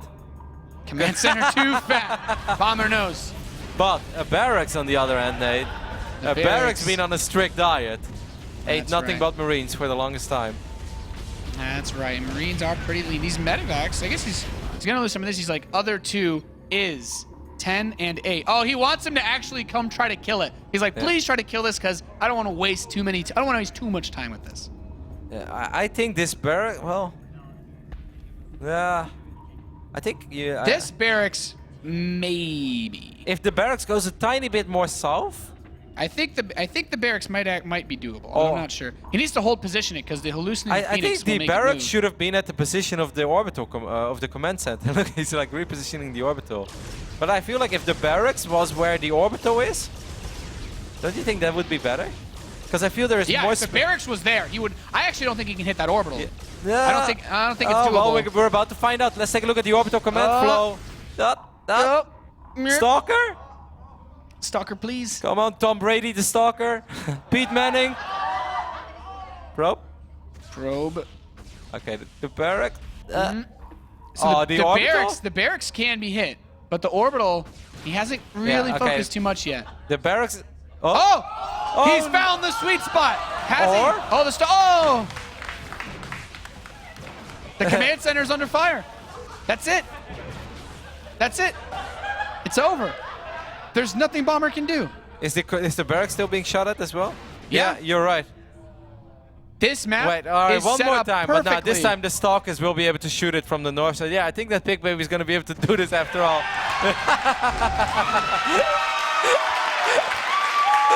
Oh my God, we have just about seen it all, haven't we, Kev? I really want to know now, what would have happened if the barracks was where the orbital command was? I think if the barracks was in the position of the command center, there is a chance. Because it was really, really, really tight. I think so. You know I think it would have been safe. If the barracks would have been... Yeah, someone is going to have to test this, and I know someone at Reddit will already be doing this right now. He's firing up this custom game, and he's like, the thing is, and Rotty, I can't believe that you guys did not know that on about this one specific tiny point where you could, in fact, hide a floating barracks. There's one guy out there who's so eager. He's like firing up the custom game right now. He's not even watching the final it's like, anymore. I force space trades every single time I play Protoss on this map. You disgust me. What a final this has been so far. Bomber is still in the lead though, 3-2, but we are gearing ourselves up for another game where it's definitely possible to hide your buildings if it ever comes to that. Altazim Stronghold. Man, what a game. Seriously, this match has been absolutely nuts. Bomber is still just one map win away from getting his first WCS America Championship. And his Pigbaby, he's making it happen so far. And also his first championship under the flag of Red Bull. Because ever since he's been representing Red Bull, like we said, a couple of good runs around the world, but he has never lifted the trophy, not being StarTales Bomber. And of course, then we have Pigbaby, who has, never lifted a trophy in general. Maybe ones that we're not aware of. This is local PC Bank tournament in Seoul. If you don't have practice lifting trophies, the one we got is pretty heavy for WCS America. Yes, it is. Either way, both players are almost ready for game number 6 of this pretty epic final. This tournament, or even this season, I would say, has seen it all. We've seen fan favorites fall early. Promise, Hero, and Jaedong, this is the last time we will ever mention that you guys dropped out in the round of 32. We had great comebacks in the round of 16 with Hard, being down to like 9 SCVs against Shigua. Hard playing phenomenal StarCraft, going all the way to the semifinals. We had our reigning champion making one hell of a run trying to defend his title. I really think Season 2 had it all. We really did. We had ties as well between we had Violet the longest WCS Premier game ever. And probably the first draw that we've actually had. And we almost had another draw. Almost. Almost just had 2. And soon we will know if we could have had 2 draws or not. I will not be able to sleep tonight, Nate, unless I find out if that barracks could have been in a sweet spot or not. WCS. Hashtag it. All right, guys. We're loaded in to Altazim Stronghold for Game 6. If you aren't hyped, I don't know what else will do the trick. In the bottom left position, we've got a blue Protoss player who knows barracks cannot hide from him. It is Pigbaby!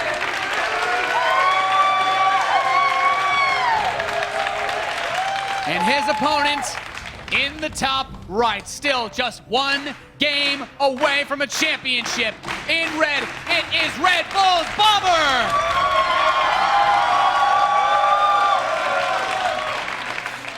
You know, as beautiful and as crazy as that last game was, the coolest thing about it all is just Bomber immediately suiciding on that Nexus, and the first thing he writes is like, "You got 400." It's like he was aware of that all along, and you know, normally I would not expect my opponent not to have 400 resources when he evacuated like 12 probes or something. It was not like he only was mining of one worker and that was the only thing he had.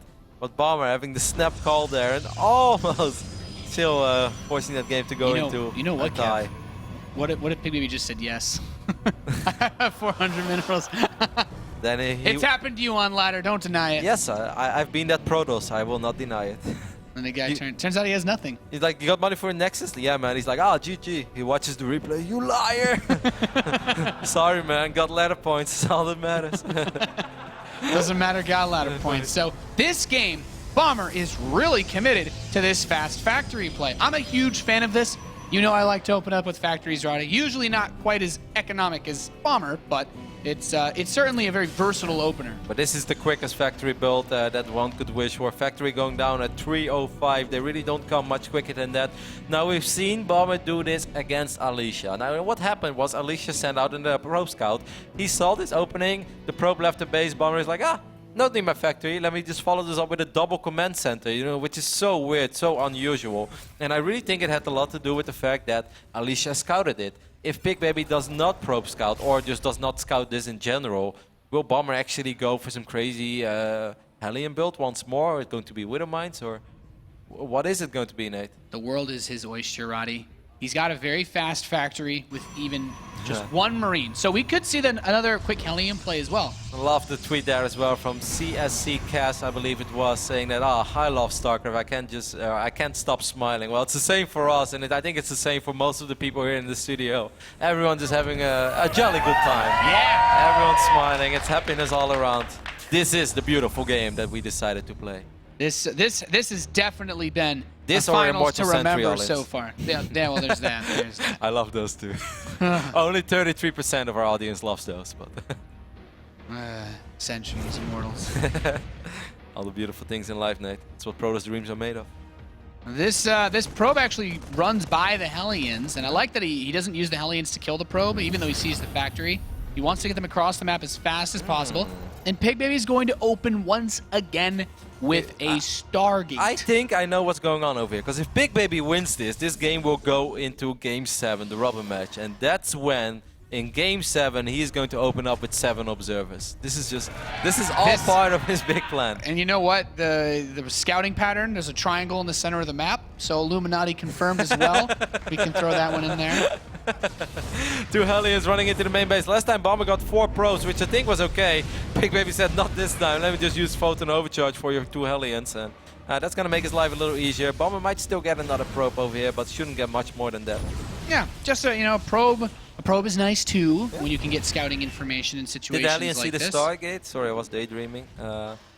Where is the Stargate anyway? Oh no, it's in the corner of the base. He did not see it. Yeah. This is the map we were talking about when we talked about carriers earlier too, but this is an awesome tweet. Mike Morheim, awesome. 1 game away from winning. Looks like head honcho Blizzard. He supports the Terran players out there. Mike loves some StarCraft. He's when he sits in the audience, he's one of the people that claps the loudest. I can guarantee you that. So it's awesome that Mike is watching as well, and it's awesome that he's been enjoying the show. But I think everyone has been enjoying ourselves, and certainly we have been as well. Either way, the Oracle is making his way across the map, a very important moment in this phase in the game, especially if you take a look at the unit count. Right now, Bomber has 8 Marines to work with. However, you're going to have to split up those Marines, Nate, and 4 Marines in general is not enough to deal with an Oracle, and most of the Marines are out of position, especially this natural, like Flo is showing us, is very, very exposed right now. Yeah, he's got the Widow Mine tucked in there under those SCVs, though. So this Oracle, maybe pick off a few workers in between the main and natural as these Marines step forward. And there are enough Marines to fight this Oracle off, but with the amount of airspace there is, this Oracle can just chill for a while. Man, that Widow Mine is so well hidden that even I couldn't find it. This is what Terran dreams are made of. You fly over because you can't see it.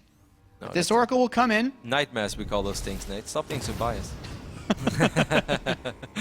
Templar Archives on the way with the robotics facility. Oh, and 3 Nexus as well at the 8-minute mark. Pigbaby going all out on this one. 3 Nexus, a Stargate, a Templar Archives, and a robotics facility. Now this is Protoss. This is a real choose-your-own-adventure game. Yeah. He hasn't committed himself to any level of tech, as weird as it sounds. He could go Colossus. He could go Templar.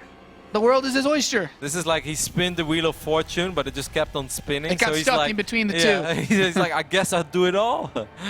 There's Storm on the way. And of course, Pigbaby will have time because he saw with his orbital command, all right, you're opening up with 3 command centers. That means that I have a little bit more time. But this also means that Bomber will have a ridiculous amount of bio units to work with between 11 minutes and 45 seconds and the 13-minute mark, and nothing but bio units from that point on. And I think this is going to be a classic TVP where Terran is just going to throw everything that they have at the Protoss, and the Protoss is either going to break or they survive. And if they survive, well, they'll be in a fantastic position.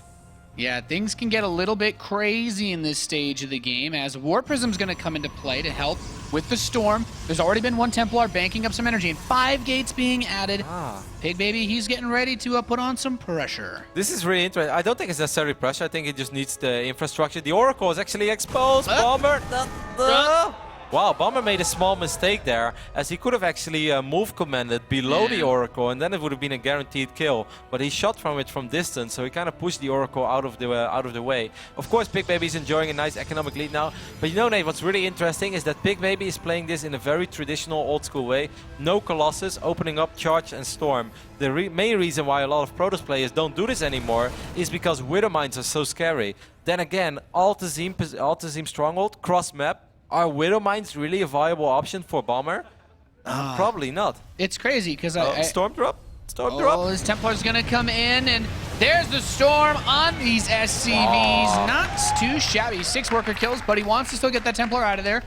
War Prism swings around. He's like, yeah, I know the car's on fire. Just get in. We're good. We're good. Templar's like, I prefer to be here alone, even though I can't fight. It's like, no, man, hop in. It's all good. Now the Observer, the Heralded King, makes his way across the map. Oh, he's turning around. Okay. This is really cool. He's making Immortals as well. This is something that I think it was San once did in the final against Stasia of an Aces. He kept going for like Storm, Immortal, Charge Flood. It's really strong against Terran. It's kind of awkward because it's really hard to trap units, but you just have so much HP and so much burst damage that it's really hard for the Terran army to actually get close. Obviously, Marines are very good against Immortals, but Marines are not very good in dealing with Storms.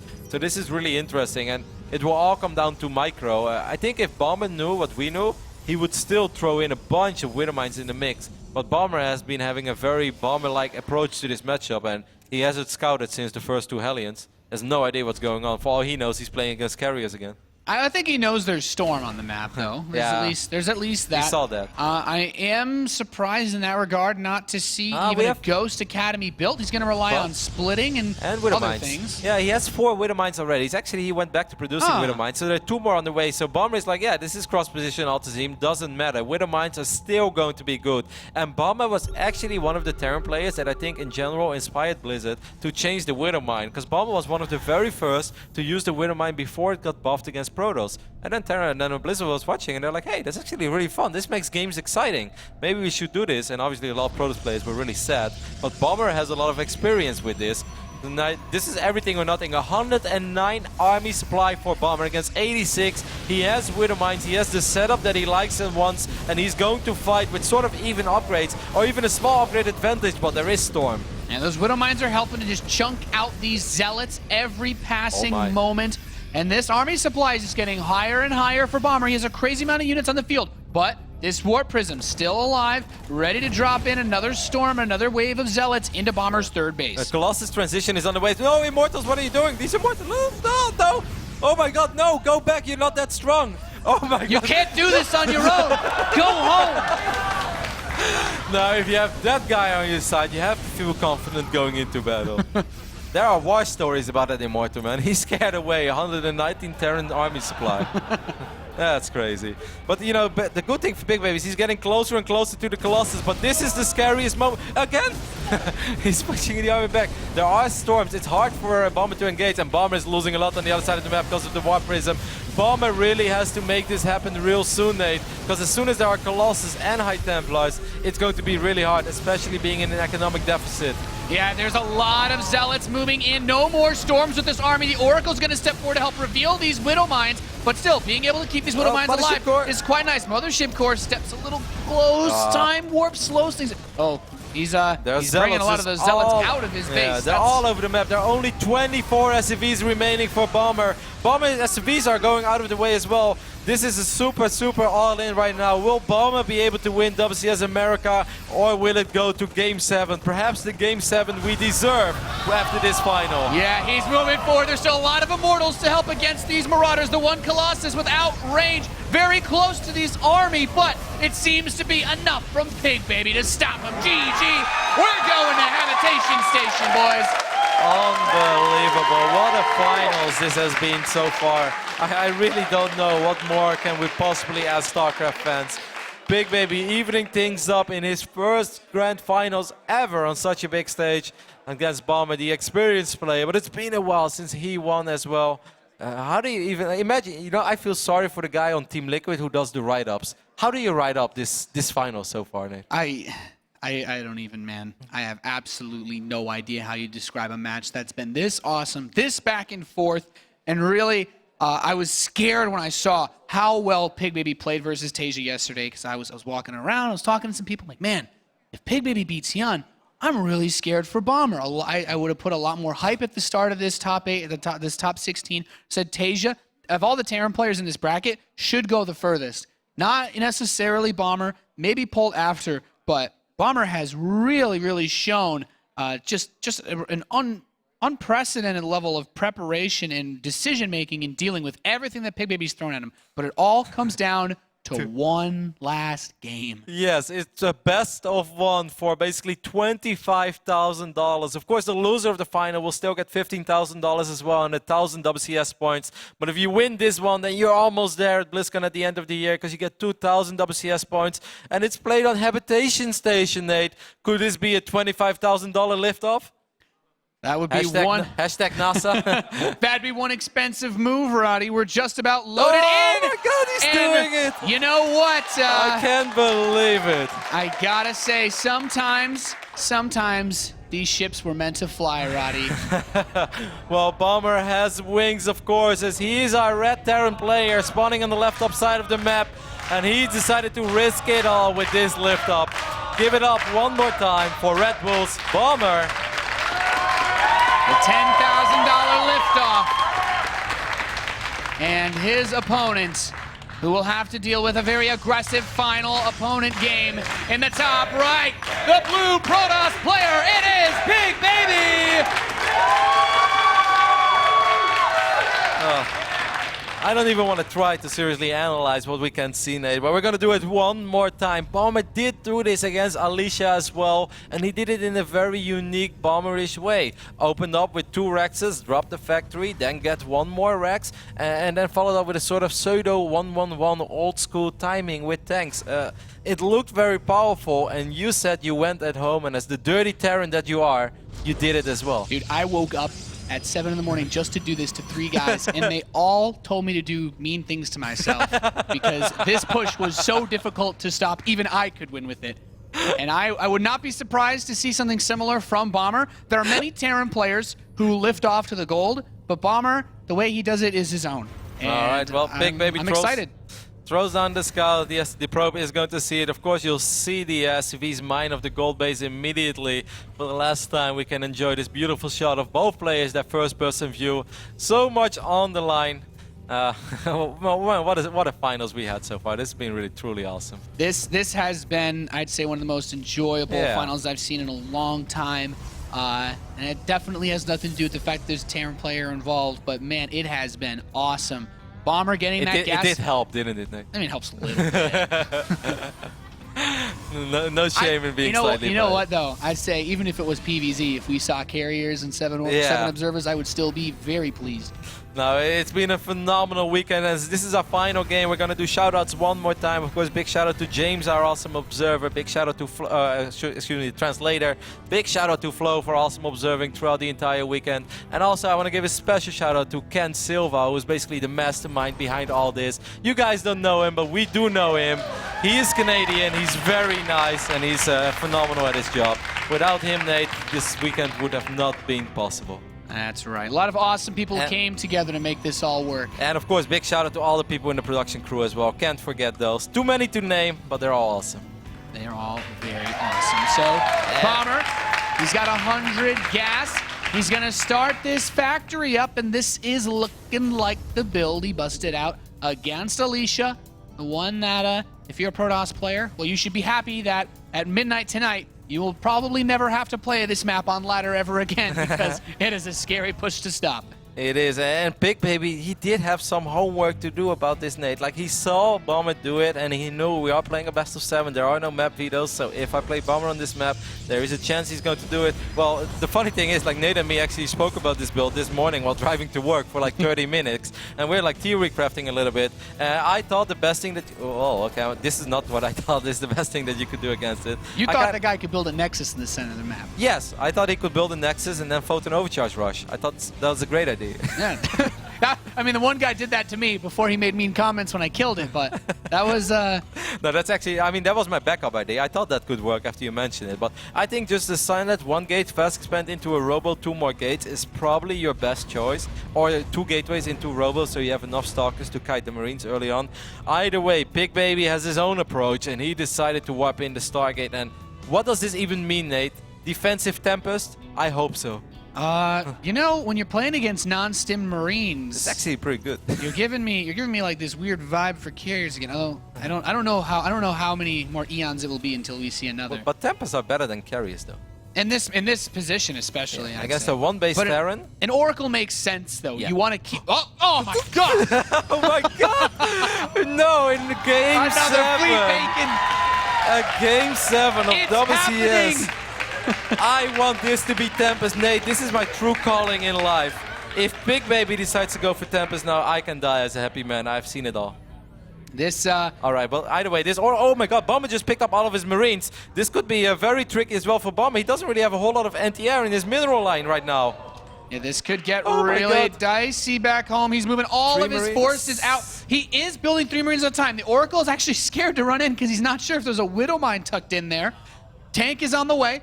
I don't think these Marines can break the natural since there's enough energy for a Photon Overcharge, but he's going to hit the natural and the main. Yeah. He sees the fleet beacon. Second Stargate's going to be done reasonably soon. And Bomber asked himself as well, what does this even mean? We don't know yet either, Bomber. We're just going to sit back and enjoy the ride. But Bomber is now going to run into the natural with. That is indeed a lot of Marines, Nate. This is a nasty build. It is Tempest, though. Tempest for life. Tempest's on the way. The Oracle comes home to help so deal smart. with this Marine drop. Oh my God. The Marines up the front still killed about 9 probes so far, which isn't bad. It really hinders the gas income, and you can't produce 2 Tempests at a time when you lose a lot of workers Tempests like are that. surprisingly cheap, though. You can actually build a lot of Tempests from 1 base, and if anyone knows that, it's definitely me. Then we see the second Tempest being fired up, and Tempests are so good against slow Marines. They're so good against siege tanks.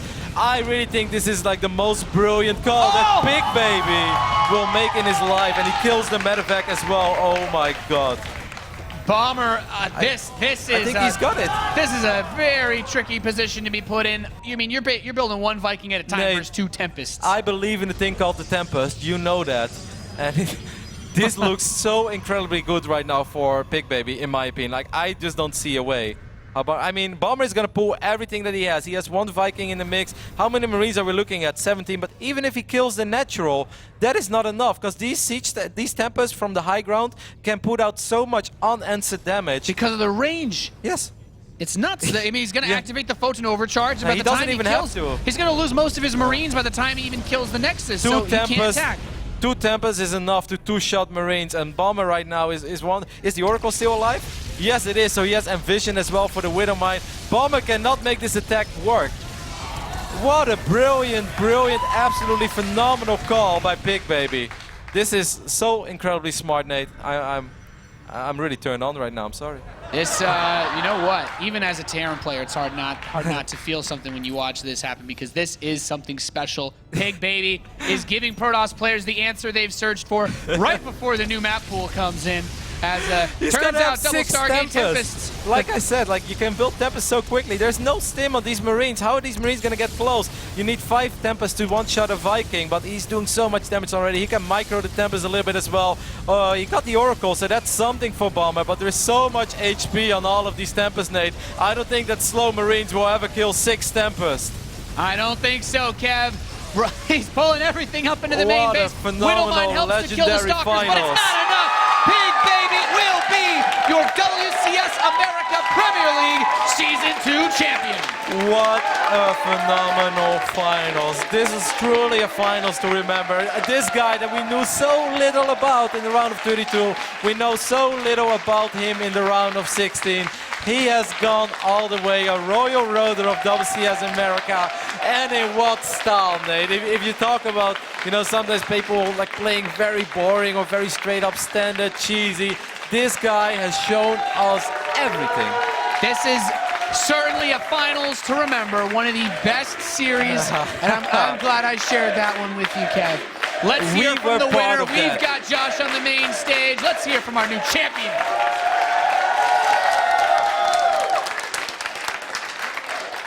Pigbaby, you have done what many say is the impossible in one of the best series we have ever seen in the history of StarCraft 2. Congratulations. First off, in your career so far, when it came to strategy, when it came to being all over the spectrum as a Protoss player, how difficult was that series? 모두의 예상을 뒤엎고 불가능이라는 단어를 이제 지우고 이제 우승을 하게 되셨는데 이제 지금 이 시리즈를 준비하시면서 전략이랑 또 상대방 이제 연구하는 거랑 그런 거에 대해서 이제 하는 게 순조롭게 되셨는지 처음 큰 무대에 임하신 만큼 어땠는지 준비 과정 좀 설명해 주시죠. 일단 한국에서 연습이 굉장히 잘 돼가지고 레더도 상위권이어서 실력에 자신감이 있어서 성적을 이번엔 좀 잘 낼 줄 알고 솔직히 왔어요. 그래서 경기도 잘 풀리고 그래서 운도 따라서 잘 풀린 것 같아요. When I was practicing in ladders, I got ranked top 50 GM in Korea. Practices were going amazing. All the strategies that I practiced for, they were amazing in ladders. And also, I think I was a bit lucky that they worked out so well in this tournament. And thanks to the ladder being so great before coming over, I had a huge confidence level boost. And it was, I think a lot of his luck, but pre-prepping was another one that helped me get it. I'm sure now you have a huge confidence boost being the champion of WCS America. Did you ever think that this was possible? 이제 WCS 아메리카 우승을 하시면서 자신감에 엄청난 이제 상승이 이제 될 텐데 우승을 하실 거라고 생각은 하고 오셨나요? 사실 우승까지는 생각 안 했는데 너무 우승은 생각 안 했고 경기가 너무 운이 좋게 잘 풀려가지고 그래서 우승할 수 있게 된 것 같아요. I didn't think I'd actually be able to win the tournament. I was expecting for a good result, but I think I got very lucky with all the strategies just working out. One final thing, Pigbaby. All these people rushed up to the stage to shake your hand, and people all over the world are going crazy right now. What would you like to say to them? 이제 여기 온 현장에 구경을 하러 온 이제 팬분들이랑 전부 다 이제 양희 선수 우승하시자마자 손이라도 한번 잡으러 다 뛰어나왔는데 지금 인터넷에서 이제 난리가 나고 있는 트위치 채팅방에서도 응원하고 있는 팬들과 여기 현장에 온 팬들에게 한 말씀 해주시죠. 너무 응원 너무 크게 해줘가지고 제가 스코어가 3대1로 밀리고 있는데도 뭔가 이길 수 있다는 생각이 들었고 응원 덕분에 오늘 우승한 것 같아요.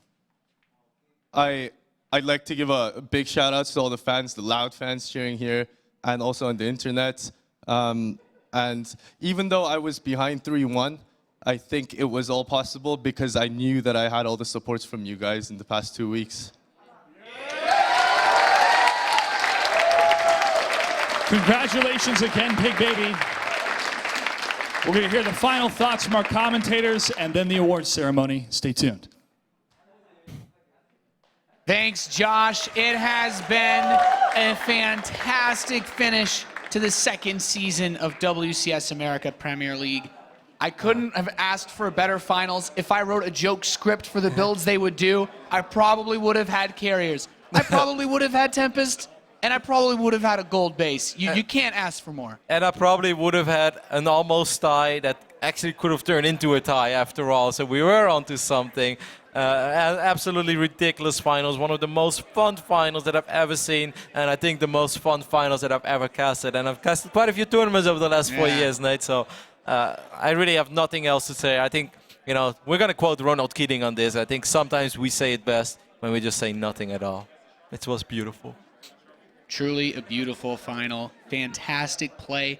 And a new awesome champion coming through WCS system for the first time. And all of a sudden, whatever he brings in Season 3, this could also be his first year going straight to BlizzCon. Yeah, man, that's 2,000 WCS points. That's $25,000 that he just pocketed.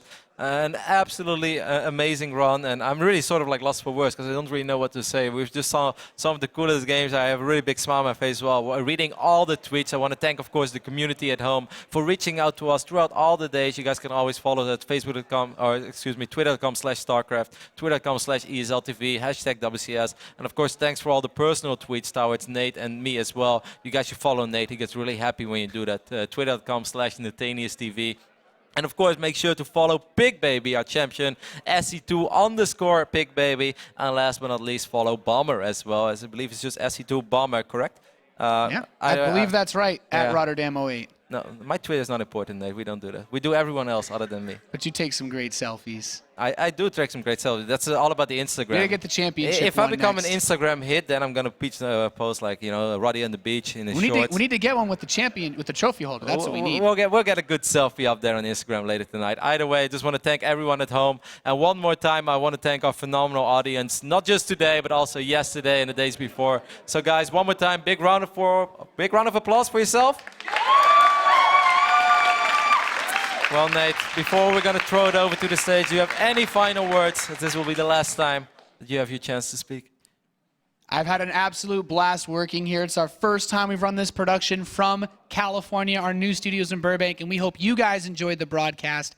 I can't wait to see what next season holds, and, well, I can't wait to see look at our champion's face when he holds that trophy. Night again, of course, big shout out to ESL, big shout out to Blizzard, big shout out to everyone who was part of this awesome product, and much love to all the players for providing us these amazing games. Right now, Josh, it's all you. Make Pigbaby happy. Thank you, gentlemen. In third, fourth place, Hart and Hyun.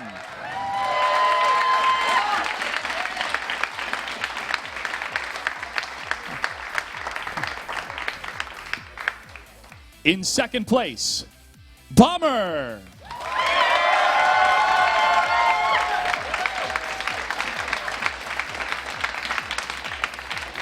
And your 2014 World Championship Series America Premier Champion, Pigbaby!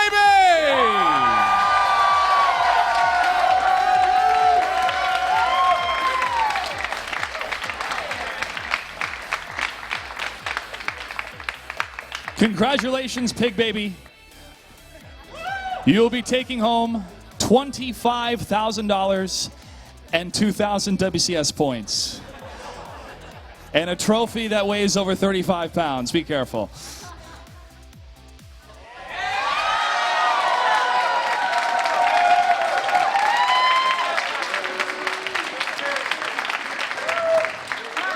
Thank you, ladies and gentlemen. You okay? You good? You excited? Any last words, Pigbaby? I love America. Thank you for tuning in. Thank you for supporting esports. And thank you for supporting StarCraft 2. On behalf of everybody here from ESL America, good night and good game.